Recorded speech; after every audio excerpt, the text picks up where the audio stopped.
All right, what's up? I'm Hunter Hornstein alongside Ryan Moore, and this is Behind the Seams presented by RipTydz, Oceanfront, Grille, and Rooftop Bar. Bang.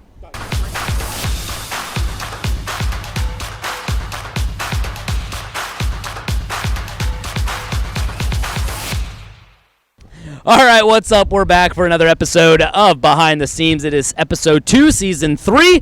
Captain R. Moore is back in the chair, the co-hosting chair. We are back at RipTydz, Oceanfront Grille, Rooftop Bar, third deck. It's a little windy out here, but we got delicious beverages. We got El Capitan back. And what is up, Ryan Moore? It is windy.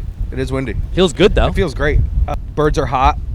We're just coming off of our first no-hitter in ballpark history, franchise history. So feeling good. Feeling real good. If you have any questions that you want to give Ryan Moore or any of our guests that we have coming up this season, it is the in-season season of this show. Hit us up on Facebook, Twitter, Instagram, all of those. We've got some questions. We got a bucket of beer this time. We're switching it up a little bit.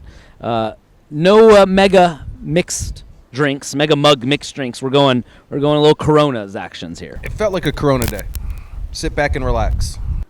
So something to keep an eye on as this show progresses. We do have a storm about 10 miles south of us that could do one of two things. It could dump on us, and that'll be the end of the show.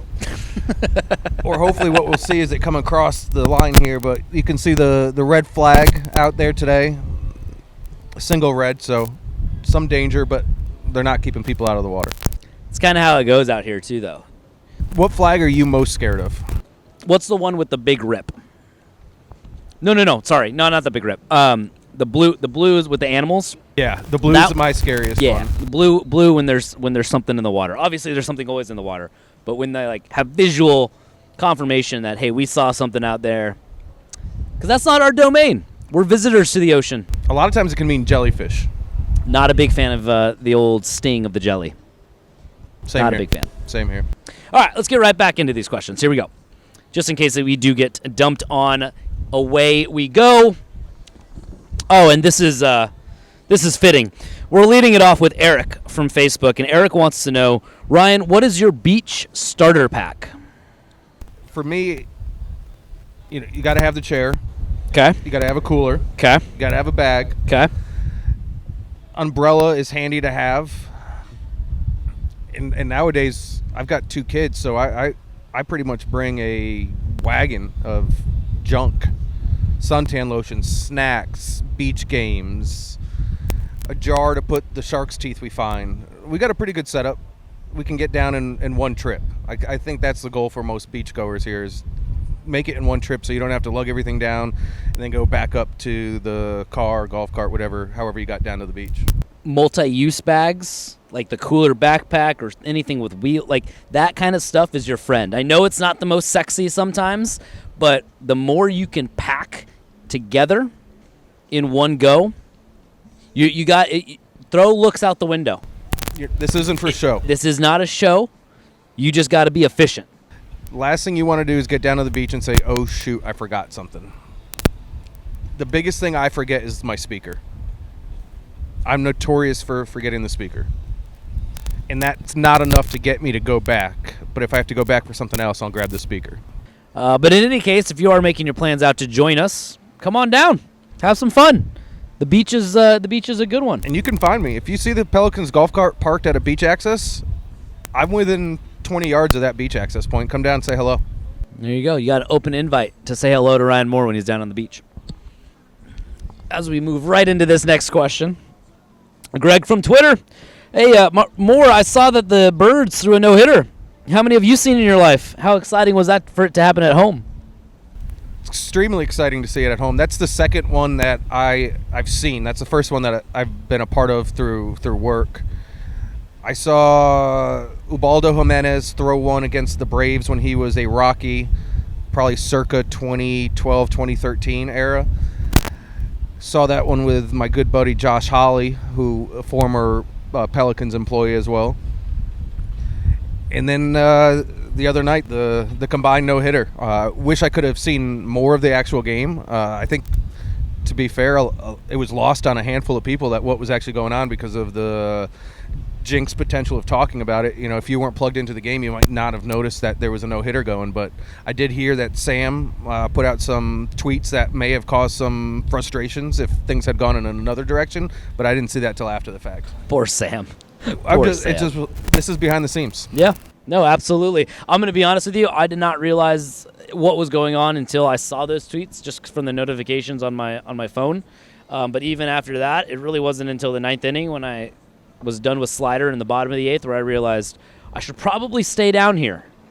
Probably should get some footage of this, and we didn't really have a plan. We didn't really talk about it internally. We just kind of went for it, and it was exciting. What I wish I had seen the end of the game, because a lot of times once we get to that 9th inning, I'll try to make a point to get out there to see the end, especially if we're on the winning side of the game. And I would have just been sitting there and be like, holy cow, he is very excited to win an 8-0 game.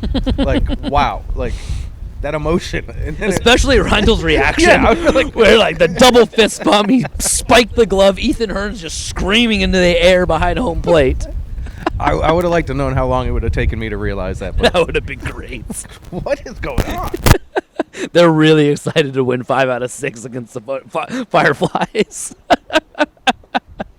It was cool going out in the clubhouse afterwards, though. Talk about that. Talk about that experience down there. The clubhouse, like, you can pop in for 30 seconds after a game and pretty much have a good idea of what went on. And it was on the level of emotion of winning a championship, clinching a playoff berth. The entire team was fired up. I think the fact that it was a combined no-hitter, too, it extended it beyond just, the pitcher-catcher. There's 3 pitchers, a catcher, and, that team is very close. I've used it in the past that, they almost have that camaraderie of a college team, the hooting and hollering and getting excited while they play the game, and that just went tenfold after the no-hitter. Not to mention, it came on the heels. It was the last game of the series they played. They've been on fire the last 12 games that they've had. They took 5 out of 6 in that series against Columbia and winning in both dramatic fashion but also pretty dominating fashion. The team is clicking on all cylinders, it seems like, for it to kind of cap off that way in front of the home crowd. Pretty exciting, and it must have been a really cool experience for those guys. It's something that they're part of history.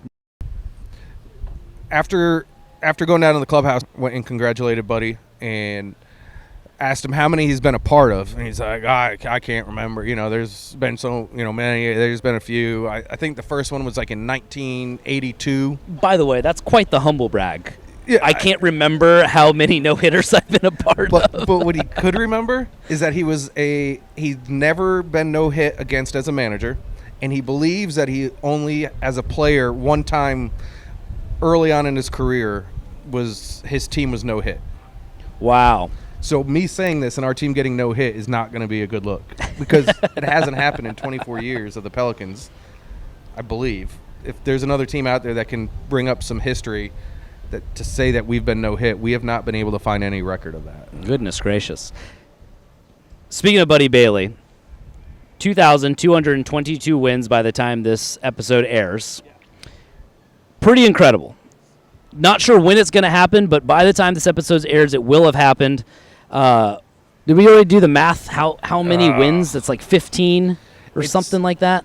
How many seasons of wins? Yeah. It's 15.87 seasons, so we're just going to call it 16 seasons of nothing but winning. That's incredible. I don't know how many years he's managed. I think it's 30 plus now at this point. But, yeah, what an incredible run and what an incredible career that guy's had. And he still shows up with a passion to do it every day. Every day. Cares. I asked Buddy if there was a day like before a game if he wanted to go golfing, and he said, no, I don't golf before games. I want to wake up and think about baseball, and I don't want anything to distract me until I get here to the clubhouse and start continuing to think about baseball. And it's picking up a little. Todd from Twitter. Todd! What is the most memorable sports moment you got to see in person? I think this falls on the heels of a no-hitter here. Yankees Game 1 Subway Series 1999 walk-off. Woohoo! That would probably be it. Wow. Yankees Mets. That was in person? In person. At the old Yankee Stadium. Old Yankee Stadium. Goodness. The place is energized. You got the Yankees-Mets rivalry going on right inside, and the game goes to extra innings. I think it was Luis Sojo either scored or hit the winning run. Place is going bonkers. and Yankees subsequently went on to win that World Series. I think I've said it before. I grew up a Yankees fan, so being there and seeing that emotion, that was a lot of fun. That's awesome. What about you? That's really cool. I think I would say probably the greatest thing I've ever seen on a baseball field might be one of the most memorable things I've ever seen. But 2012, I was working in indie ball, my very first year in baseball. 2012, working for the San Rafael Pacifics, which played for a now defunct indie ball league. But we had signed Bill Lee, the spaceman, then 65 years old, to a 1-day, 2-day contract. He threw batting practice the day before, threw maybe 100 pitches in batting practice. The next night went out and threw a complete game against the team from Maui, the Maui Nikoi Kaike. I apologize if I butchered that. Maui Warriors. Pitched against them, complete game, won the game for us, won the division to put us into the playoffs. And that was maybe the greatest thing I've ever seen. I'll never forget that.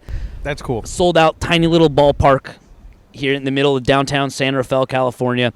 Coolest thing I've ever seen in my life. Indie ball gives you those special moments like that. It was unbelievable. I'll never forget that. All right, last question. Ryan from The Office, how's the implementation of the pitch clock impacted the game? I think it's made the game fast, like very fast. It has. We've seen we track game times in our game log and report, so we're able to go back literally to day one and see the length of the game for every game. And our double header on Wednesday night. They're 2 7-inning games with a 30-minute break in between, and we were able, from first pitch of the first game to last pitch of the second game was 4 hours, which is unheard of. The second 7 was finished in an hour and 20 minutes. We're seeing a ton of games being 2:20 to 2:30, so it's definitely sped it up. I think that the pace of the game has kept people engaged as well. Obviously it's a small sample size and it's very subjective, but it seems like people are staying longer and later into the games. So I think all around there's obviously some learning curves and some adjustments that I'm sure will be made to the pitch clock and the timing and rules and whatnot. But from what I've seen, I've liked it. What about you? One thing that I noticed, it was on Saturday and Sunday's game, and I was talking to Sammy about this while we're building out the script for what our game day show is going to be like. Really can't do much on the video board unless we absolutely have to, because I realized you can't see the video board because the sun stays up so late. That's fair. Yeah. The game starts at 6:05 and is just rolling right along. The sun doesn't set out here till 8 o'clock in the summer, and it sets behind first base, which is directly into that video board. So we're going to have to make some adjustments there to do more stuff on the field and with fans rather than rely on that video board. That was one thing. Funny tidbit about that pitch clock. So the second strike of the last batter that Reindl threw for the no-hitter, that strike was called because of a pitch clock violation.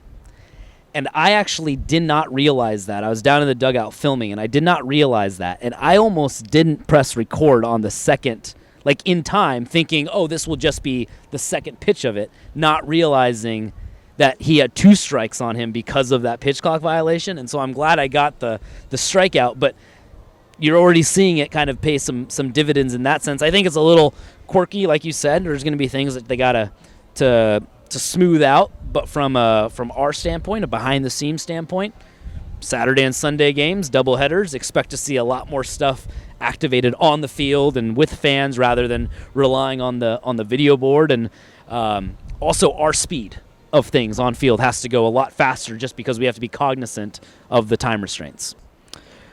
Well, we want to remind you folks, come on out to RipTydz, Oceanfront Grille, Rooftop Bar. We've had some people that have hit us up on Twitter saying, hey, where's a good place to pregame your games? Come right here. If you're on vacation in the Grand Strand area, come down here, get some Games food. are ending early. Come here afterwards, too. It's a great place. A lot of fun to be had. We're at the 3rd level here. There's 2 other levels as well, and you get this view. I know there's a storm coming in, but you still get this view. It's a great view. Well, we got a few more of these episodes. We're still just in May right now, so we've got a full season ahead of ourselves. The tourist season is going to be starting up here soon, June, July, August. We've got a ton of games to be played, a lot of fun to be had. Have you been to the RipTydz Rally Deck in left field? It is popping on game days. It's awesome. So when you come back to Pelicans Ballpark, you got to make sure you check that out as well. All right. Well, I think that'll do it for this episode. 2 episodes down here in Season 3, the in-season season of Behind the Seams. If you want to submit your questions, do so on Facebook, Twitter, and Instagram. And come check out RipTydz, Oceanfront Grille and Rooftop Bar. They got food, they got drink, they got all sorts of fun. And that's Ryan Moore. I'm Hunter Hornstein. This has been another episode of Behind the Seams presented by RipTydz, Oceanfront Grille, and Rooftop Bar.